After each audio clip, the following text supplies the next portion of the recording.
ॐ सहना भवतु सहनौ भुनक्तु सह वीर्यं करवावहै तेजस्विनावधीतमस्तु मा विद्विषावहै। ॐ शान्ति शान्ति शान्तिः। हरि ओम श्री गुरुभ्यो नमः। हरि ओम। ब्रह्मानन्दं परम सुखदं केवलं ज्ञानमूर्तिं द्वन्द्वातीतं गगनसदृशं तत्त्वमस्यादिलक्ष्यम् एकं नित्यं विमलमचलं सर्वधी साक्षिभूतं भावातीतं त्रिगुणरहितं सद्गुरुं तं नमामि सद्गुरुं तं नमामि सद्गुरुं तं नमामि। अच्युतं केशवं कृष्णदामोदरम् अच्युतं केशवं कृष्णदामोदरं रामनारायणं जानकीवल्लभं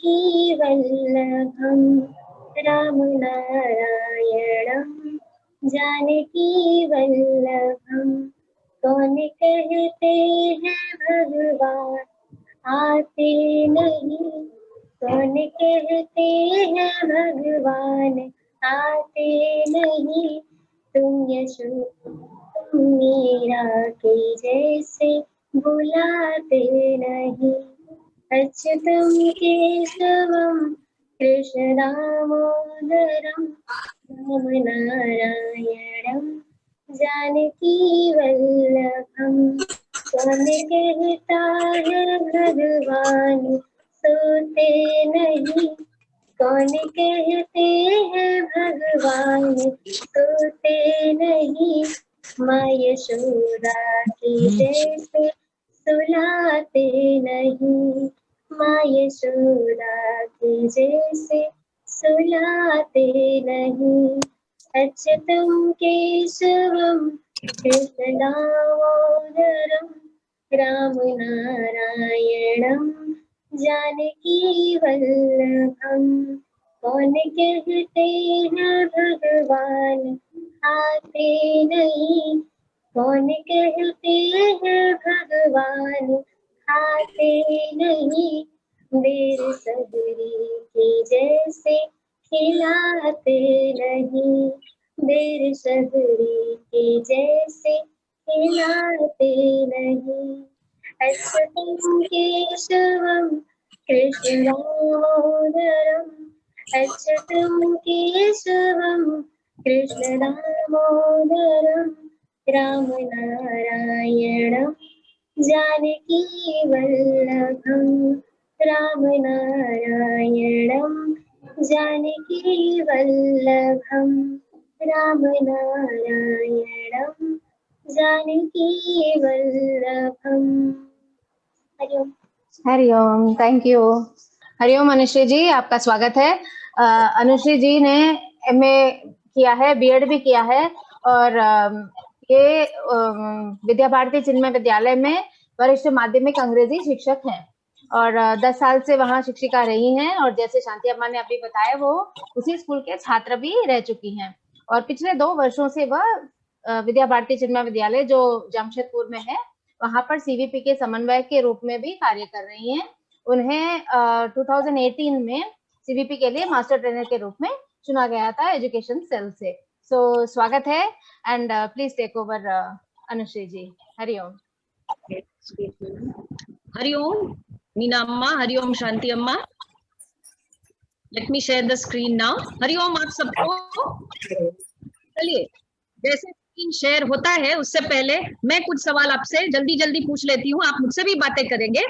आप मुझे बताइए कि ये यूनिवर्सल आउटलुक क्या होता है? ये सार्वभौमिक दृष्टिकोण जिसके लिए आज हम एकत्रित हुए हैं, वो दरअसल होता क्या, आप मुझे एक शब्द में, एक लाइन में भी मुझे बता सकते हैं जल्दी से, आपको जो भी समझ में आता है। जी अर्चना जी, हरिओम। वसुधैव कुटुंबकम की भावना। वसुधैव कुटुंबकम की भावना, वाह, आपने तो मेरा काम ही आसान कर दिया अर्चना जी। चलिए आज हम समझने की कोशिश करते हैं कि यह सार्वभौमिक दृष्टिकोण क्या होता है। मैं बताऊं, सार्वभौमिक दृष्टिकोण एक सोच है, वह सोच है जो हमें एहसास दिलाती है कि हम इस ब्रह्मांड का एक अदना सा पर बहुत ही महत्वपूर्ण हिस्सा है। वह सोच जो हमें एहसास दिलाती है कि हम इस पूरी सृष्टि से जुड़े हुए हैं। वह सोच जो हमें बताती है, हमें एहसास दिलाती है कि पूरी सृष्टि के निर्माता, सृजनकर्ता ईश्वर है। सार्वभौमिक दृष्टिकोण एक व्यापक सोच है, इसीलिए आज हम एक छोटी सी पहल करेंगे उसे समझने की। चलिए, अब आप मुझसे पूछेंगे कि हम क्यों समझे, क्या होगा? नहीं, ये छोटी सी शुरुआत हमारे लिए बहुत जरूरी है, क्योंकि हम शिक्षकों की एक नैतिक जिम्मेदारी है कि हम अपने बच्चों का सर्वांगीण विकास कर सकें। अब मीना अम्मा ने अपने सेशन में कितने अच्छे तरीके से हमें बताया था स्व प्रत्यक्षीकरण के बारे में, है ना? मैस्लोज नीड हायरार्की थ्योरी से उन्होंने हमें स्व प्रत्यक्षीकरण के बारे में बताया था। स्व प्रत्यक्षीकरण के लिए जानना जरूरी है कि हम सार्वभौमिक नागरिक हैं। चलिए, अब मैं आपके साथ अपना स्क्रीन साझा कर रही हूँ। आप मुझे बताइए, आपको मेरी स्क्रीन पर क्या नजर आ रहा है? जल्दी जल्दी मुझे बता दीजिए, कुछ नजर आ रहा है आपको मेरी स्क्रीन पर? अनम्यूट करके मुझे बता दीजिए जल्दी से, Manisha ji. A need for realization, self realization। हाँ, और अभी आपको मेरी स्क्रीन पर क्या नजर आ रहा है अर्चना जी? सेल्फ रियलाइजेशन, और एक उसमें एक पिक्चर बना हुआ है अम्मा, जिसमें थोड़ा प्रातःकाल का सीन है और कोई योगा करते हुए। अच्छा, लैग है, ठीक है, ठीक है। चलिए, अब कुछ नजर आ रहा है आपको मेरी स्क्रीन पर? जी अम्मा। हाँ बोलिए। एक पेड़ है और वहाँ कोई कुछ दो पर्सन खड़े हुए हैं वहाँ। अच्छा, बहुत अच्छी बात है, बहुत अच्छी बात है। मनीषा जी, अब आपको क्या नजर आ रहा है? मनीषा जी, आप मुझे सुन पा रही हैं? यस मैम, एक बेबी है। आपको भी कुछ नजर आ रहा है?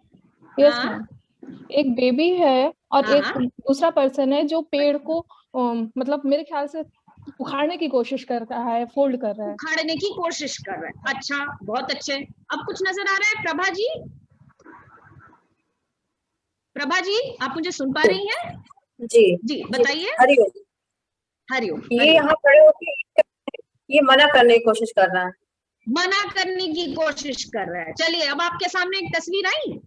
जी, एक तस्वीर आई जी। अब आप मुझसे पूछेंगे कि मैडम, अगर आपको तस्वीर ही साझा करनी थी तो आपने हमें हिस्सों में क्यों दिखाया?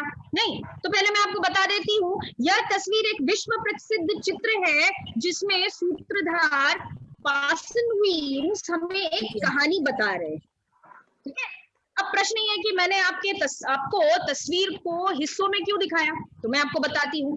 जब मैंने आपके सामने तस्वीर के एक हिस्से को रखा, आपने मुझे उत्तर उसी संदर्भ में दिया। ठीक है, हिस्से जुड़ते गए, दृष्टिकोण व्यापक होता गया।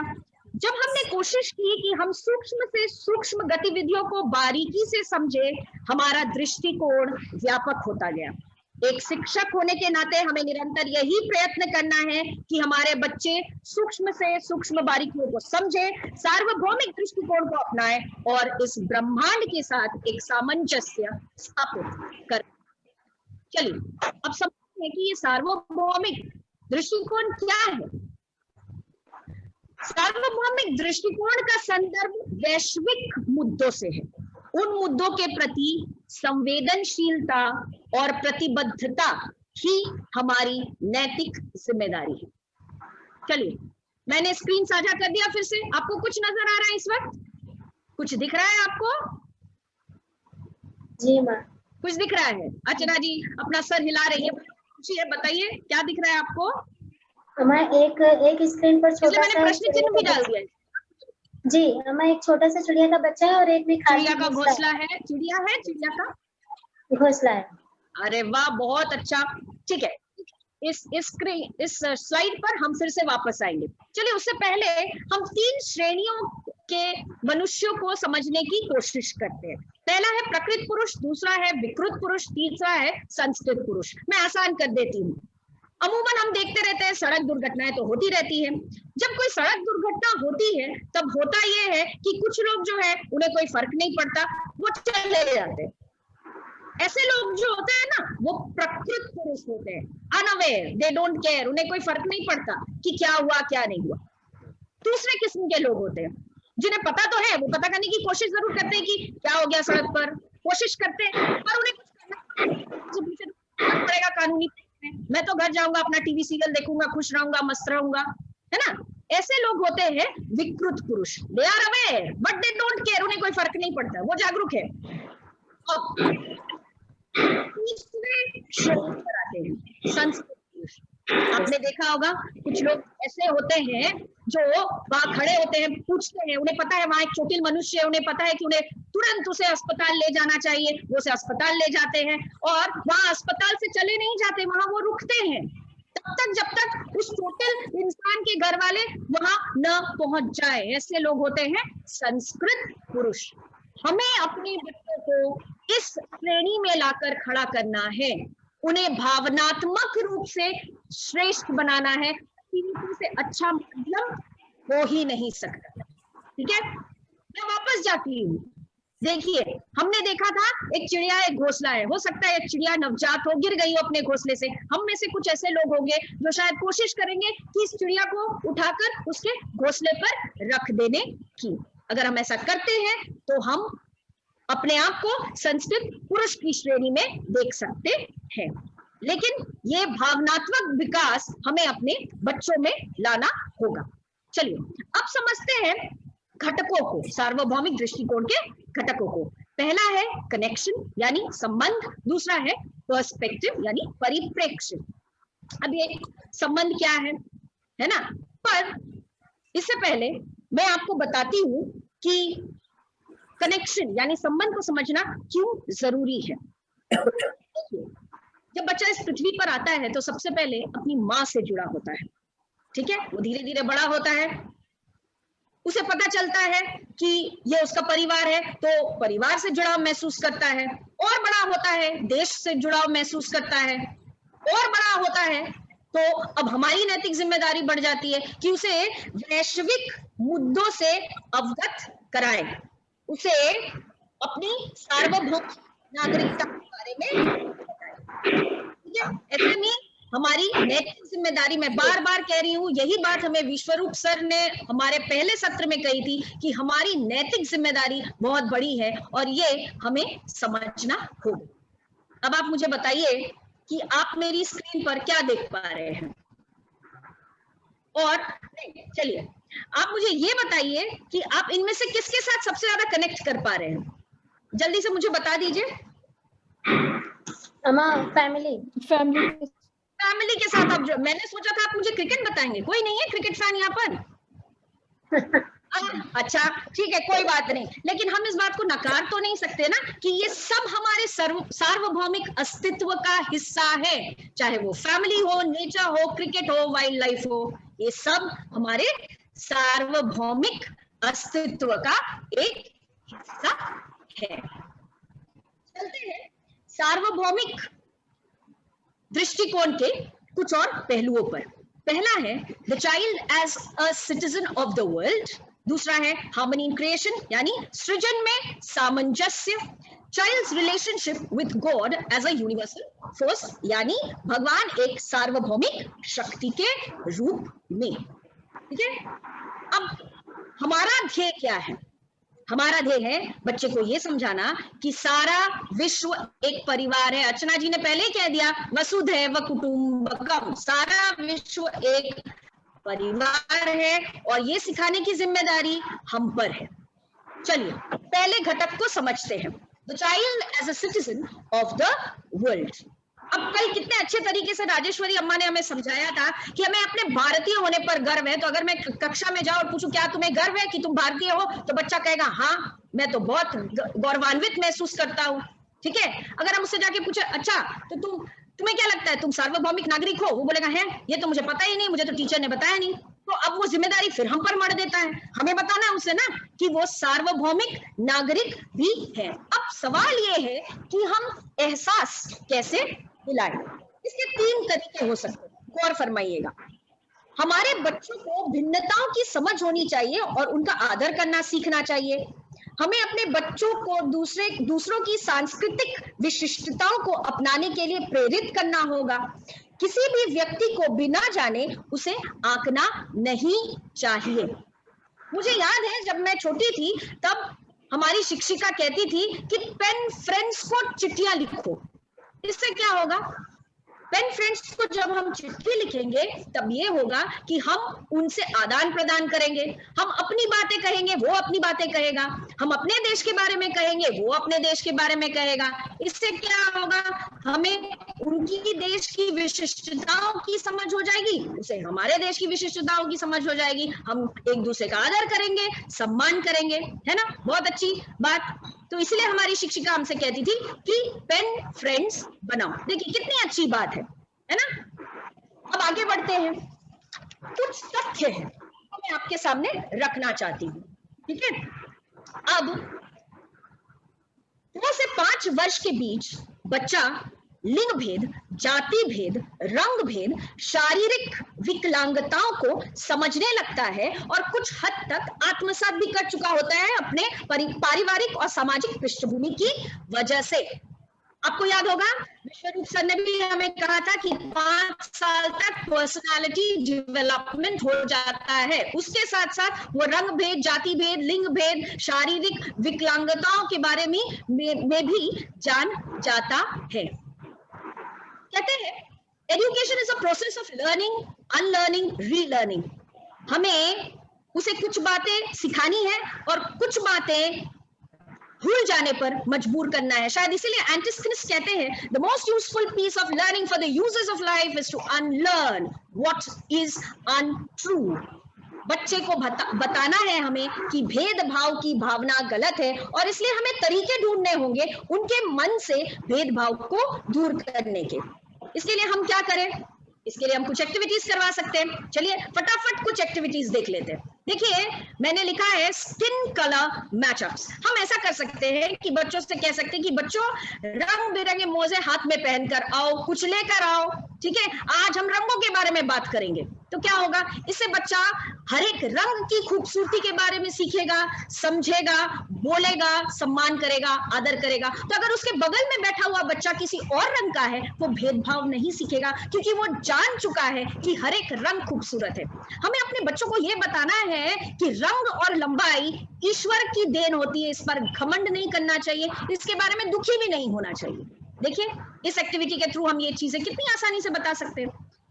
दूसरा है डाइवर्सिटी ड्रेसअप। क्यों ना हम करें कि स्कूल में वर्ल्ड डे मनाएं, ठीक है? हम बच्चों से कहें बच्चों तुम चुन लो कौन से देश की वेशभूषा धारण करके आज तुम स्कूल आओगे। तो कोई कहेगा मैं तो भारतीय हूं तो मैं भारतीय परिधान में आऊंगा, कोई कहेगा नहीं मुझे तो जापानीज किमोनो पसंद है तो मैं जापानीज किमोनो पहनकर आऊंगा। तो इससे सिर्फ वहां तक नहीं रुकना है, हमें आगे बढ़ना है। हमें उससे कहना है कि सिर्फ वेशभूषा में नहीं आना है, तुम्हें उस देश की विशिष्टताओं के बारे में बच्चों को बताना है। इससे क्या होगा? वो आदर करेगा, सम्मान करेगा, सीखेगा, है ना?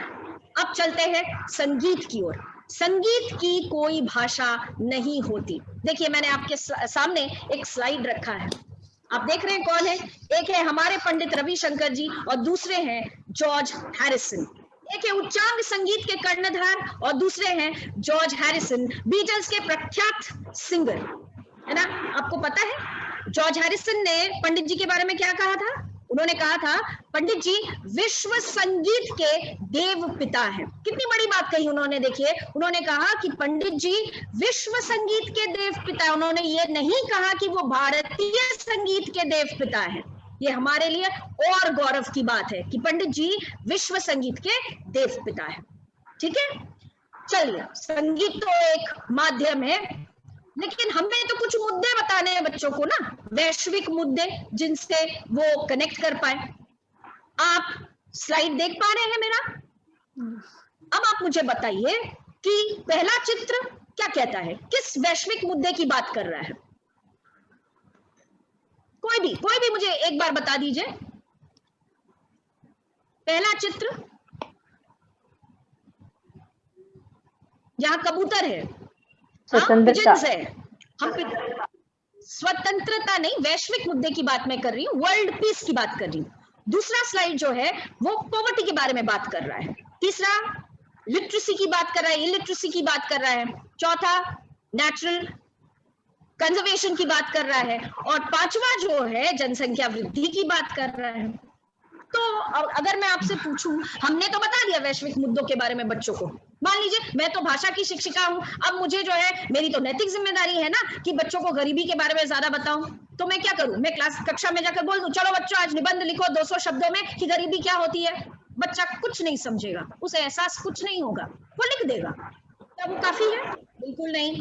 तो हमें क्या करना है, हमें जो है बच्चे को एक फील्ड विजिट पर लेकर जाना है। अगर आपके स्कूल के आसपास कोई झोपड़पट्टी है तो हम वहां बच्चों को ले जा सकते हैं। हाँ, वो आधा दिन वहां बिता सकते हैं और हम उन्हें पता चल जाएगा कि आधा पेट खाना क्या होता है, गरीबी क्या होती है, ये बाल मजदूरी क्या होती है। देखिए, जरूरी ये है कि हम बच्चों को एहसास दिलाएं, उन्हें महसूस करने पर मजबूर करें। हम उन्हें जब फील्ड विजिट्स में लेके जाते हैं, वो महसूस करते हैं, उन्हें एहसास होता है, वो समझते हैं। ठीक है, अभी इन 2 दिनों में हमने कितने वीडियोस देखे। मैं मानती हूं कि वीडियोस बहुत प्रभावशाली माध्यम है अपनी बातें कहने का और एहसास दिलाने का। आपको याद होगा मीना अम्मा ने कितना खूबसूरत वीडियो हमें दिखाया था नरेंद्र मोदी जी का, जहां वो आदि शंकराचार्य और मंडन मिश्र के डिबेट के बारे में बात कर रहे हैं। चलिए, मैंने भी एक वीडियो आपके सामने साझा करने की मैं कोशिश कर रही हूं, आप देखिए और फिर बातें करेंगे।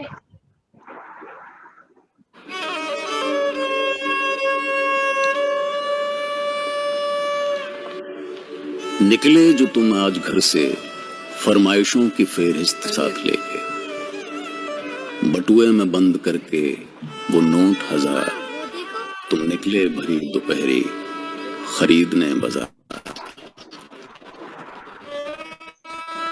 माँ दिए? हाँ जी ले। इस चकाचौंध, इस धक्का मुक्की में शायद तुम लेना भूल गए, ये कच्ची मिट्टी के पक्के दिए तुम साथ ले जाना भूल गए। अम्मा दिए देना। भूल गए बचपन में कैसे इनसे घर रोशन करते थे। स्माइल। तुम जिद करके बार बार 2 दिए ज्यादा लिया करते थे। हैप्पी दिवाली। अरे लल्ला, जब तक ये सब बिक ना जाए काहे की हैप्पी दिवाली। अरे तू रहने दे लल्ला, अब तू मेरी छोड़, खुश रह खुश रह। ये ले ये तो रख ले। थैंक यू अम्मा। और आप फिक्र मत कीजिए, सारे दिए बिक जाएंगे। बाय। इसी आस की मिट्टी लेकर मैं आशा के दिए बनाती हूँ, और हर दिवाली जर्रा जर्रा मैं इसी बाजार बिखर जाती हूँ।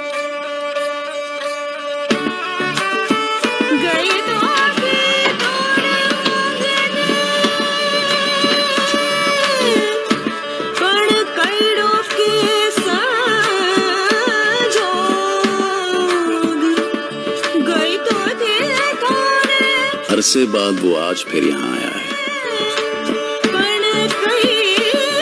सालों बाद उसने इन दियों को गले लगाया है। बुझ गई थी उम्मीद की जो आखिरी मशाल, इस दिवाली किसी ने उस अंधेरे में एक हल्का सा दिया जलाया।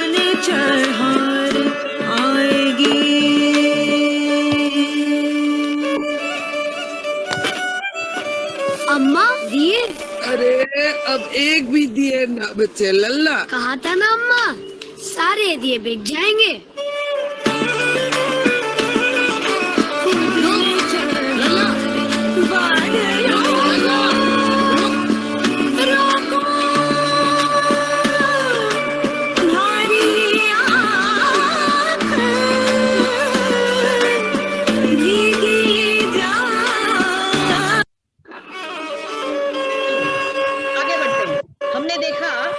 बच्चा भावनात्मक रूप से कितना भी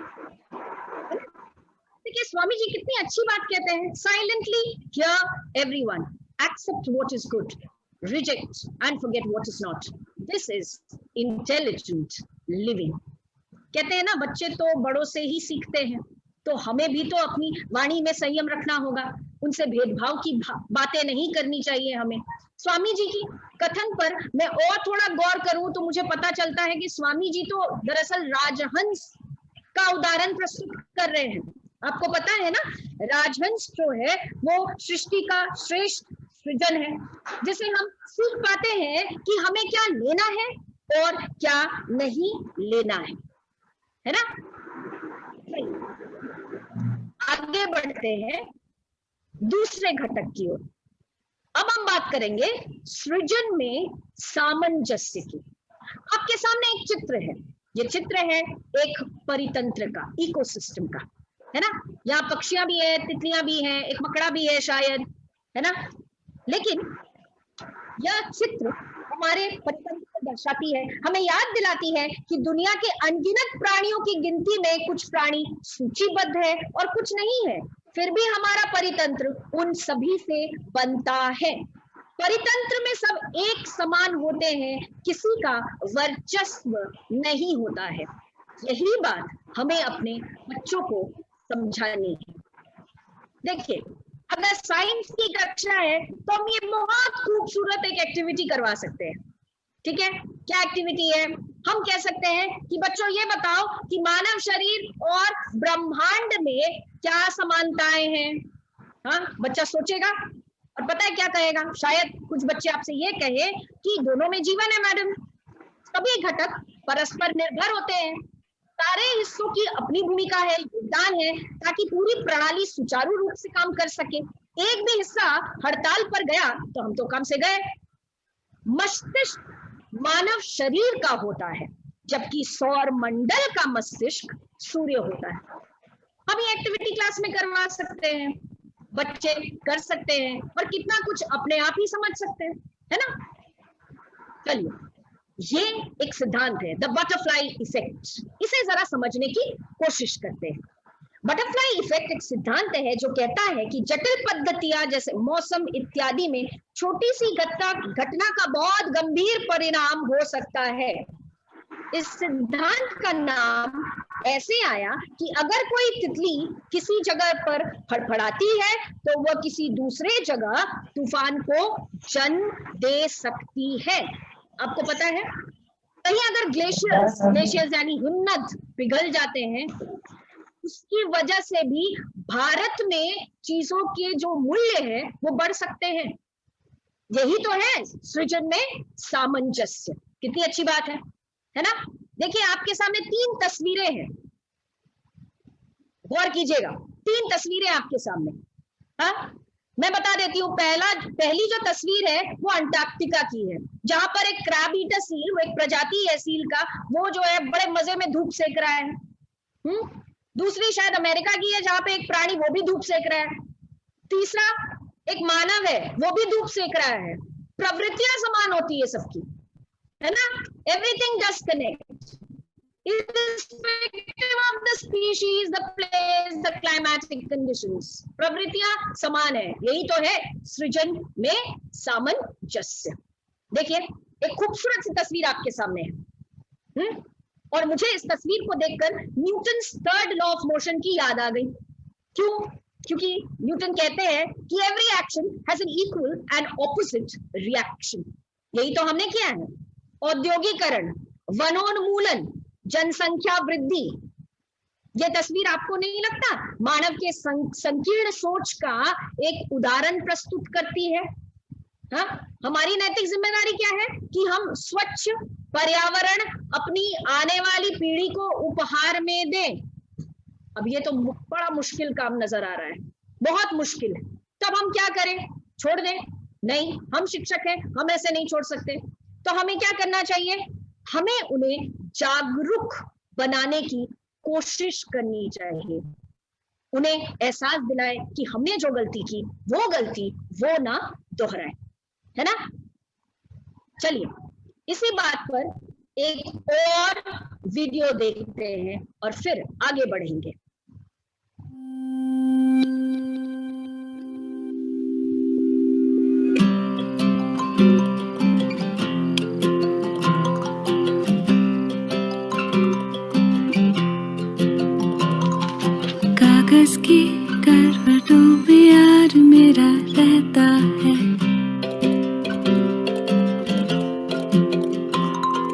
छूटा जब से आसमां दूर उठा रूठा रहता है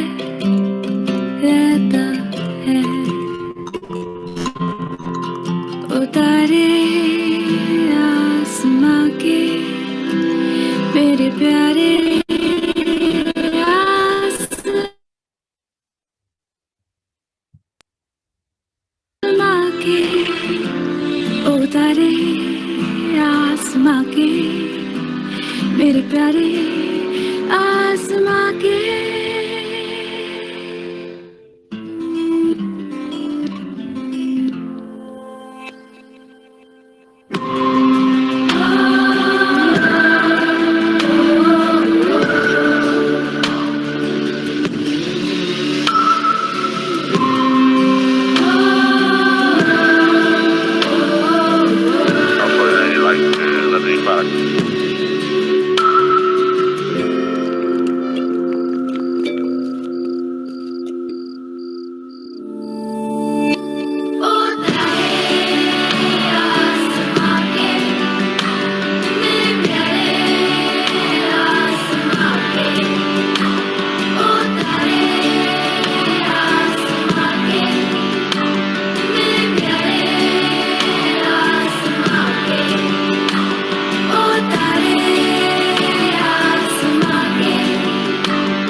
स्वच्छ पर्यावरण उपहार में तो नहीं दे सकते, लेकिन जैसा मैंने कहा कार्य बहुत कठिन है, हम उन्हें जागरूक करने की कोशिश जरूर कर सकते हैं। चलिए स्वामी जी की कथन पर आते हैं। To see the one in many is the casual vision of knowledge, to see the many in one is the mission wisdom. Swami ji इस सृजन में सामंजस्य की ही तो बात कर रहे हैं, है ना। चलिए अब आते हैं हमारे तीसरे घटक पर, वह है relationship with God as a universal force. भगवान एक सार्वभौमिक शक्ति के रूप में। आपको स्क्रीन नजर आ रहा है? मैंने लिखा है आई वंडर। मैं बताती हूँ, वंडर जो है क्रिया है, वर्ब है अंग्रेजी में, और बहुत ही प्रभावशाली क्रिया है। हमें बच्चों को अपने दायरे से ऊपर लाना होगा, ठीक है। उन्हें मजबूर करना होगा कि वो देखे, सोचे, प्रश्न करें। उन्हें सोचने पर मजबूर करना होगा। क्या सोचने पर मजबूर करना होगा? उन्हें सोचने पर मजबूर करना होगा कि प्रकृति में इतना अनुशासन कैसे है, तितलियां रंग बिरंगी क्यों होती है ना। सवाल पूछना चाहिए उनको, हमसे। उन्हें पूछना चाहिए कि हम अच्छे कार्य क्यों करें। आप हमेशा कहती हैं अच्छे कार्य करो, अच्छे कार्य करो, क्या होगा उससे? कुछ होगा? बुरे कार्य मत करो, क्यों ना करूं, क्या होता है उससे, है ना। उन्हें हमसे सवाल पूछना चाहिए। इससे क्या होगा? इन प्रश्नों के द्वारा उसके मन में हम जागरूकता ला सकते हैं, एक सार्वभौमिक शक्ति के प्रति, वह शक्ति जो सर्वव्यापी है। चलिए अ यूनिवर्सल फोर्स। तरीके ढूंढने हैं हमें जिससे बच्चे इस शक्ति से जुड़ने में, ताकि हम बच्चों को इस शक्ति से जुड़ने में मदद कर सके। पहली बात यह है, हम सभी शिक्षक हैं, पहले हमें आत्मसात करना होगा, हमें विश्वास करना होगा उस शक्ति पर। कल आपको याद है ना, मूर्ति अम्मा ने कितनी खूबसूरत बात कही थी, डज गॉड एग्जिस्ट, और फिर उन्होंने हमें समझाया था कि ही डज एग्जिस्ट, सिर्फ हम ही उन्हें नहीं देख पाते, तो पहले तो हमें विश्वास करना होगा उस शक्ति पर। देखिए, हमें बच्चों को ठगना नहीं है ना, हमें बच्चों को विश्वास दिलाने के लिए खुद विश्वास करना होगा, तभी आंतरिक बदलाव आएगा। तब सवाल ये कि हम कैसे करें विश्वास, क्या तरीके हो सकते हैं? चलिए मैं कुछ तरीकों की बात करती हूँ आपसे। Techniques for connecting a child with God, वो क्या तरीके हो सकते हैं जिससे हम बच्चों को समझा पाए कि ईश्वर है, एक शक्ति है। मैं बताऊं आपको कुछ तरीके। पहला है शास्त्र चर्चा। हाँ, शास्त्रों में इतनी कहानियां हैं जो हमें उस सर्वव्यापी शक्ति से जुड़ने में मदद कर सकती है। श्रवण अत्यावश्यक है। मैं विद्या भारती चिन्मया विद्यालय की पूर्व छात्रा, और मुझे याद है हमारे दिनों में एक छोटी सी किताब आया करती थी, तरंगिनी। उसमें इतनी सारी कहानियां होती थी और इतना अच्छा लगता था पढ़कर। अब समझ में आता है कि वो हमारे कोर्स में क्यों था, क्योंकि उस वजह से शायद मैं उस शक्ति पर विश्वास करने लगी हूँ। तो हमें पहले विश्वास करना होगा, है ना। हमारे पास वैल्यू एजुकेशन क्लासेस भी है, उसमें भी हम चर्चा कर सकते हैं। अब कैसे करें ये तो हमें खुद को सोचना होगा, है ना। पर शास्त्रों पर चर्चा अत्यावश्यक है। दूसरा है प्रेयर। देखिए, प्रार्थना जो है ना वो बहुत निजी मामला है। हम सिखाते हैं स्कूलों में, पर प्रार्थना बहुत निजी मामला है। अगर हम बच्चों से ये कहें कि तुम्हें पता है भगवान जो है सबसे अच्छे श्रोता हैं, वो हमारी सारी बातें सुनते हैं, हमारी सारी बातों को जानते हैं, तो बच्चा एक कोशिश करेगा कि वो भगवान से जुड़े, अपनी सारी बातें भगवान को कहे, है ना। तीसरा, जब वो प्रार्थना करने लगेगा उसकी एक आस्था होगी भगवान पर, फेथ। अब इसके लिए हमें क्या करना चाहिए? क्यों ना हम बच्चों को भक्त प्रहलाद जैसी कहानियां सुनाएं, जहां उसे भगवान पर भरोसा होने लगे, है ना। और चौथा है प्रकृति। प्रकृति जो सर्वश्रेष्ठ शिक्षक है। प्रकृति में अनुशासन है। अगर ये बच्चों को हम पाएंगे तो ये काम हमारा है। इसलिए मैंने कहा हमें भरोसा करना होगा, हम बच्चों को ठग नहीं सकते। जब हम भरोसा करेंगे तभी हम काम कर सकते हैं आगे बच्चों पर। देखिए, स्वामी तपोवन जी महाराज कितनी अच्छी बात कहते हैं, God shines everywhere in stone and earth and water, but those who have not overcome their ego fail to find the resplendent one anywhere। देखिए कितनी खूबसूरत बात कहते हैं वो। हमें तो पहले बताना होगा बच्चों से कि हम जुड़ेंगे कैसे भगवान से, और वो कौन सी चीजें हैं जो हमें जुड़ने से वंचित कर देगी। तो वो है अहंकार, द्वेष, ईर्ष्या, है ना। भगवान को पाना है तो इन सब गलत चीजों को हमें नहीं अपनाना है, हमें जुड़ना है भगवान से। तरीके मैंने आपको बता दिए। चलिए, वेदों में कहते हैं कि श्रवण के बाद, आपने सुना, श्रवण के बाद चिंतन और मनन दोनों बहुत जरूरी है। आज आपने जो भी सुना उस पर आपको चिंतन और मनन करना होगा, है ना। तो इसके लिए मैं आपके सामने एक वीडियो साझा कर रही हूं, देख लीजिए।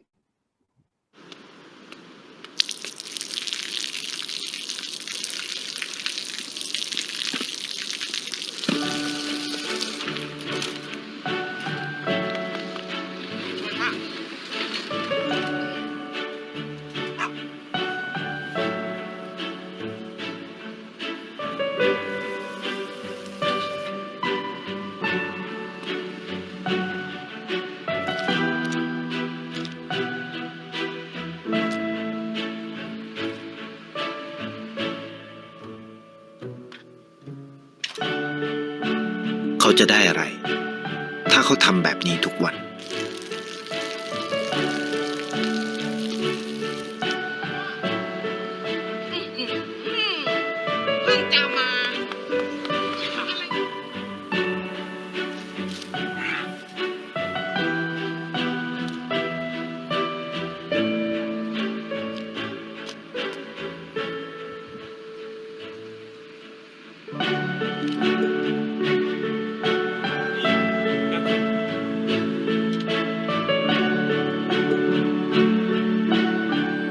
เขาจะไม่ได้อะไรเลย ไม่ได้รวยขึ้น ไม่ได้ออกทีวี ไม่มีใครรู้จัก ไม่ได้มีชื่อเสียงที่มากขึ้น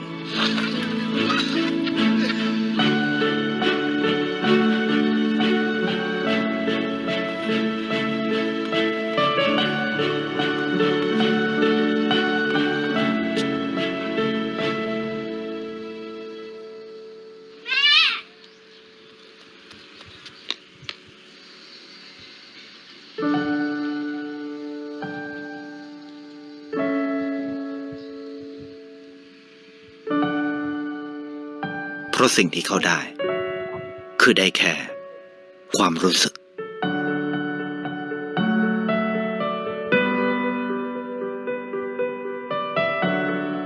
ได้เห็นความสุข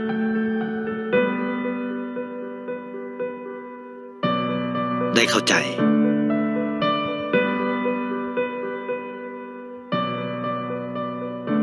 ได้ความรัก ได้ในสิ่งที่เงินซื้อไม่ได้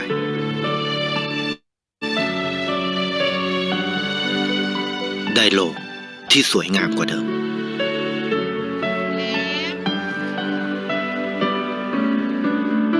ในชีวิตคุณ อะไรคือสิ่งที่คุณต้องการมากที่สุด ไทยประกันชีวิตเชื่อในความดี है ना। हमें अच्छाई पर भरोसा करना होगा, कोशिश करनी होगी कि हम अच्छे बने, हम सक्षम बने, ताकि अपने बच्चों को हम बेहतर बना पाए। अब कहते हैं ना वो अंत भला तो सब भला। मैंने शुरुआत एक चित्र से की थी, अब अंत भी मैं एक चित्र से ही करने वाली हूँ। आपके सामने इस चित्र को मैं सिर्फ 30 सेकंड के लिए रखने वाली हूँ। अब जरा गौर से इस चित्र को देख लीजिए।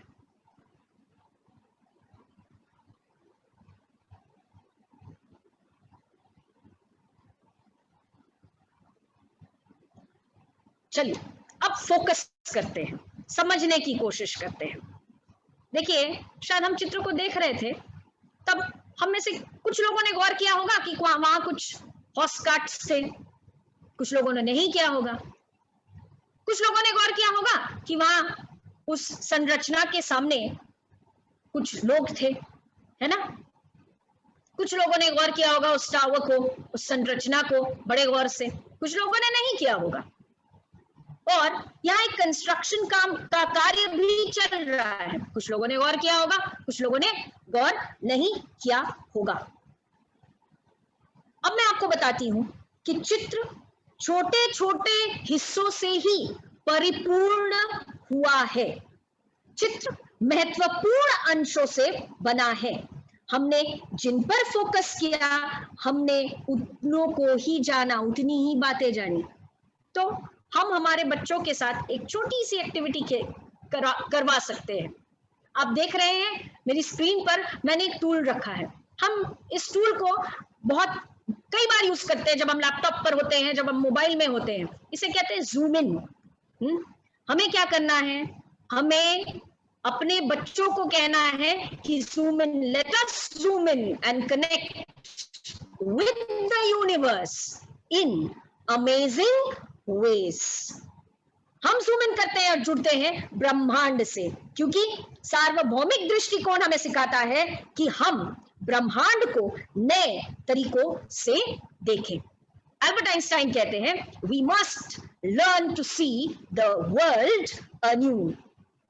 आपने सुना ही होगा that the parts make up the whole, and in order to understand the whole we need to see the parts as connected। हमें उन छोटे छोटे चीजों को, सूक्ष्म से सूक्ष्म बारीकियों को समझना है, हमारा नजरिया बदलना है, तभी हम अपने बच्चों को सक्षम बना पाएंगे। जब हमारा नजरिया बदलेगा, बच्चों का नजरिया भी बदलेगा। हम शिक्षक हैं, हम कर सकते हैं। मैं आशावान हूं और इसी आशा के साथ मैं आपसे विदा लेती हूं। आभार, धन्यवाद और हरिओम। हरिओम। थैंक यू अनुश्री जी, बहुत बहुत धन्यवाद।